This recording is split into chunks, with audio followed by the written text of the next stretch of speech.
That's my everyday attitude. Gratitude. That's my everyday attitude. Gratitude. Gratitude. That's my everyday attitude. Gratitude. With a heart full of gratitude and a mind full of peace. That's how you should live. That's how you should be. With a heart full of gratitude. That's right. Welcome. And a mind full of peace. If you just joined us, then welcome to the Elevation Show. We have a wonderful guest here with us this evening. Yeah, a beautiful soul that I had the privilege of meeting and spending a little time with in Jamaica. This wonderful soul, he's an acrophobia therapist.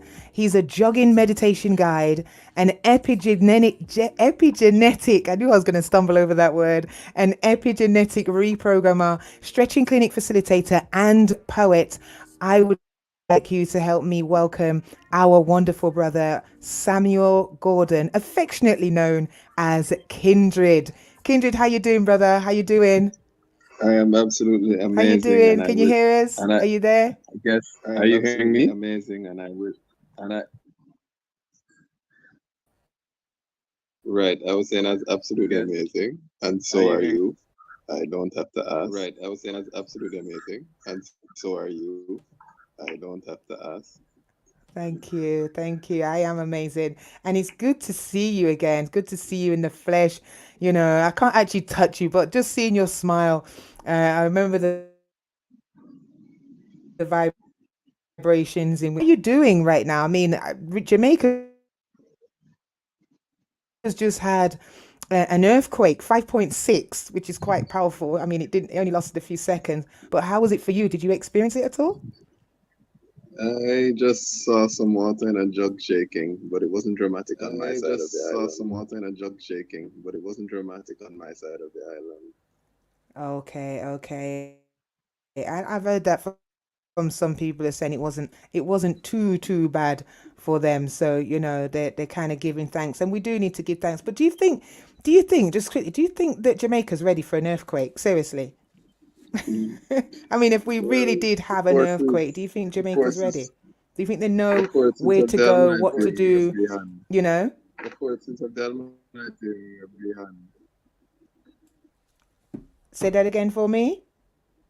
I'm just saying, these primeval forces that are beyond our control are really beyond our control, generally speaking. It don't matter how first world a country wants to be, just the illusion that we are in control is quickly wiped away when what we describe as a natural disaster, but really is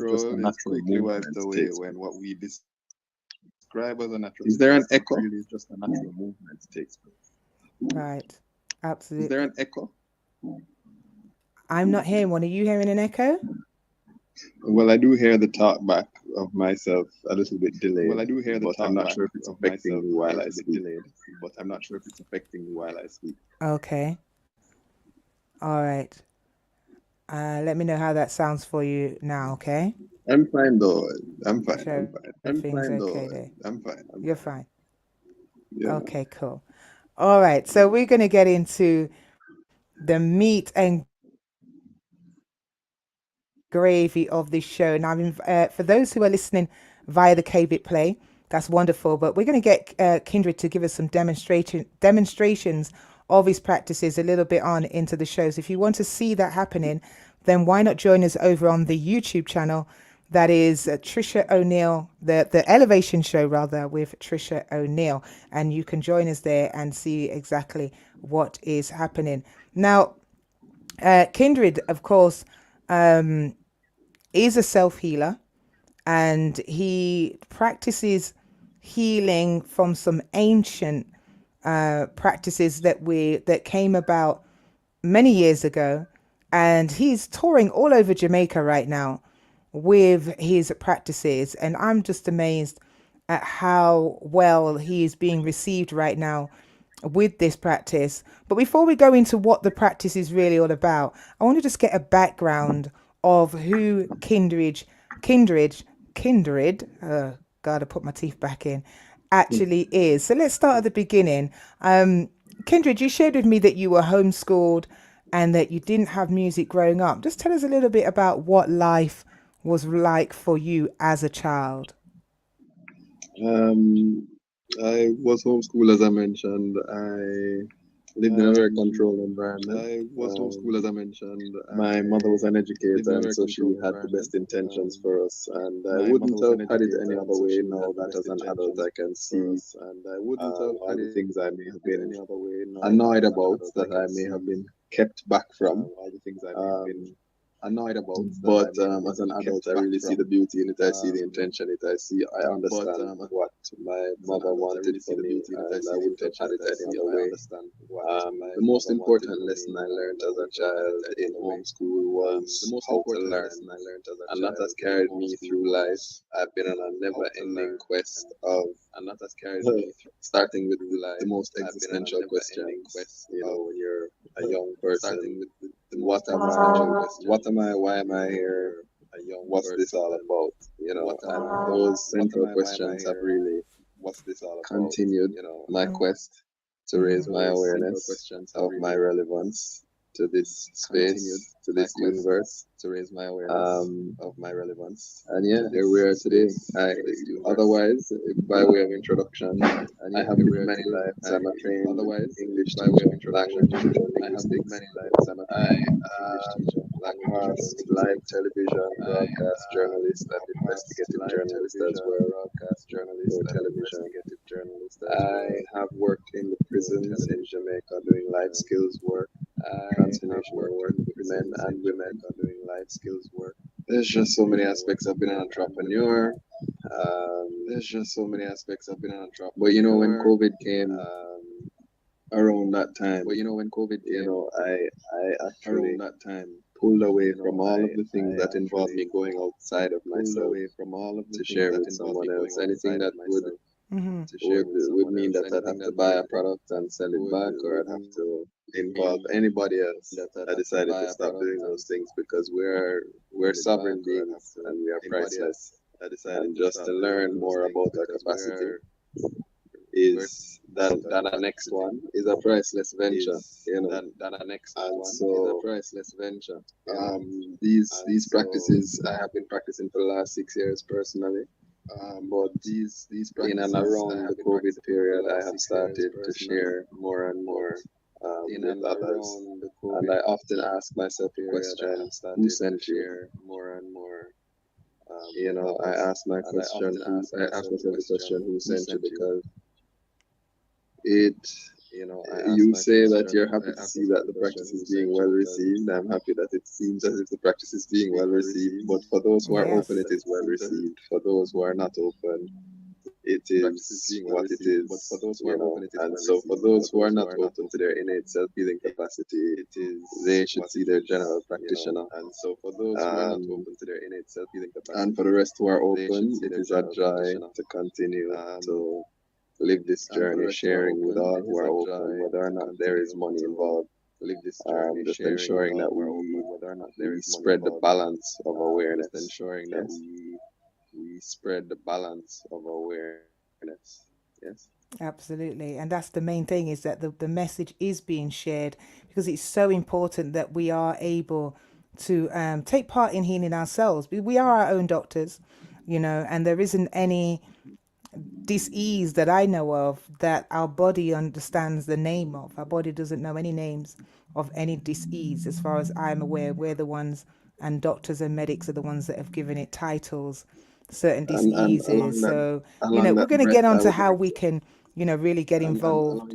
along that breath, I'd like to say that, we shouldn't be calling it Breast Cancer Awareness Month. We Go shouldn't ahead, call it brother. Diabetes Week. We shouldn't be calling it any of these things because we're focusing too much on the imbalance. Yes, but that's another matter. Yes. Right, right. Absolutely. That's so, so true. So, as we said, you're also a poet. You know, I know that you're a writer and you've penned some beautiful poetry, which I intend to share on the show as well with the listeners, because you know I was blown away when I first heard your gift. But when did you first realize that you had the gift of writing and even poetry? I first realized that when I was invited to Poetry Society of Jamaica, which meets every last Tuesday of the month at the Edna Manley School for the Visual and Performing Arts in Kingston.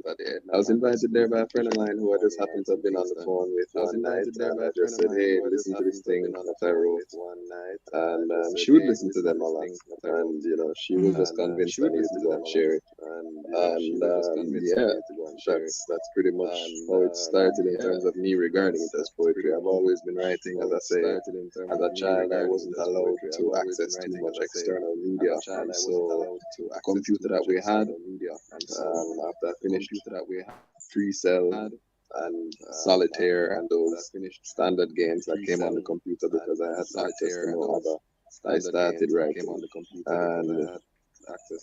that journey never really stopped, and it was described as poetry. That journey never really stopped, and it was described as poetry.